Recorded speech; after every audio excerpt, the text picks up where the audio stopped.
Okay, so you're a musician, right?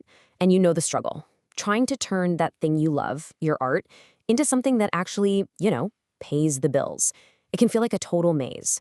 Well, today, we're going to talk about a massive piece of that puzzle. We're going to find out where the real money is. Let's do this. All right, let me just ask you this straight up. What's worth more to you? Is it getting 10,000 streams on, say, Spotify, or is it selling just one t-shirt to a fan? I mean, it seems obvious, right? 10,000 is a big number. But, and you might want to sit down for this, in pretty much every scenario, that single t-shirt is going to put more cold, hard cash in your pocket. Yeah, for real.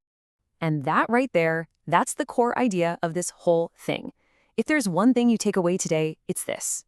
Streaming, it's amazing for getting your name out there, for finding new listeners. It builds awareness. But merch builds your profit. Merch is what actually pays for your next album, your next tour, your career. So how is that even possible? How can a simple piece of cotton be more valuable than thousands of people listening to your music? Well, it all boils down to one simple, super important business concept: the profit margin.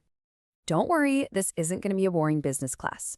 Profit margin is just a fancy way of saying how much of the money you get for something is actually yours to keep. So let's say you sell a t-shirt for $35 and it costs you $10 to get it printed. Your profit is $25. The margin is just that profit as a percentage. It basically tells you how good each sale is at making you money. And get this, a 71% profit margin on a band t-shirt, that's not just good, that's kind of insane. It's incredibly high. Now, think about that compared to streaming. You get a tiny fraction of a penny for a stream, and then that tiny fraction gets chopped up and split between your label, the publisher, the distributor. You see the difference? Merch is a completely different ballgame. Okay, let's look at some real-world numbers here, because that's where it gets exciting. A t-shirt, that can easily mean $15, $20, even $30 of pure profit in your pocket. A hoodie, you could be looking at $60 from a single sale. Think about that. This isn't just some side hustle cash. For a ton of artists out there, this is the engine that drives their entire career. All right, so we've established that merch is super profitable. Awesome. But there's a catch, right? It's only profitable if people actually, buy it. And this is where we need to take off our artist hat for a second and put on our fan hat. And that leads us to the number one mistake I see artists make over and over again. Are you designing merch for yourself, or are you designing it for them? Because it's so easy to create something you think is awesome without ever stopping to ask if a fan would actually feel good wearing it out in the real world.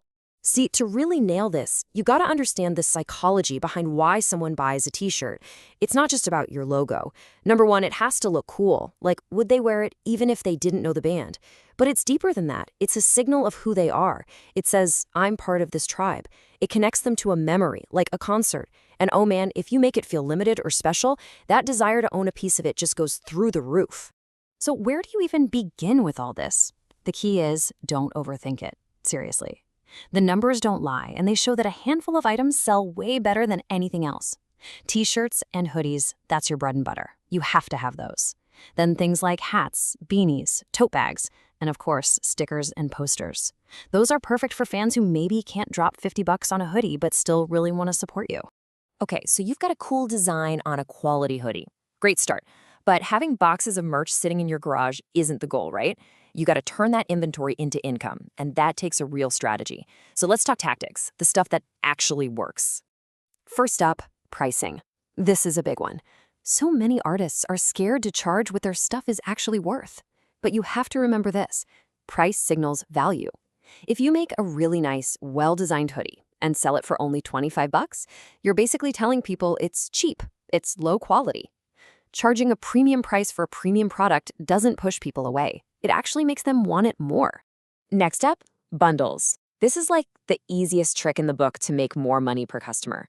Instead of just selling a shirt for $35, why not offer a shirt and poster bundle for $50? Or a hoodie with a free sticker pack? It's such a simple way to get that average order value up, and it makes every single sale that much more powerful for your business. And of course, how do you actually promote this stuff? You gotta show it off. Please don't just post a boring, flat photo of the t-shirt on a white background. Wear it. Wear it in your videos, in your photos. When fans post pictures wearing it, share those.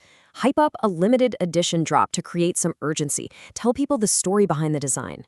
You want your merch to feel like a part of your world, not like a commercial. Now, if you're out there playing shows, there's one more really important thing to know about. It's called the venue cut. Basically, the place you're playing at is going to take a slice of your merch sales for the night. And it can be a big slice, sometimes 20, even 30%. So you absolutely have to build that into your prices. If you don't, that fee comes straight out of your own pocket, and it hurts. Okay, I know. This might all be sounding a little overwhelming, but I promise getting started is way easier than it seems. So let's just boil it all down into a super clear step-by-step plan you can literally start today.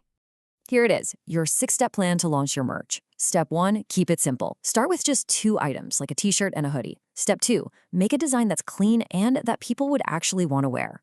3, launch a limited drop, maybe 50 or 100 units, that lowers your risk and makes it feel exclusive. 4, promote it for a couple of weeks leading up to the drop. 5, make sure you offer bundles. And finally, step 6, and this is the most crucial one, take the money you make and reinvest it right back into the business. Fund your next drop and just keep growing. And that really brings us back to the main point here. Merch isn't just a fun extra. It's not a nice to have.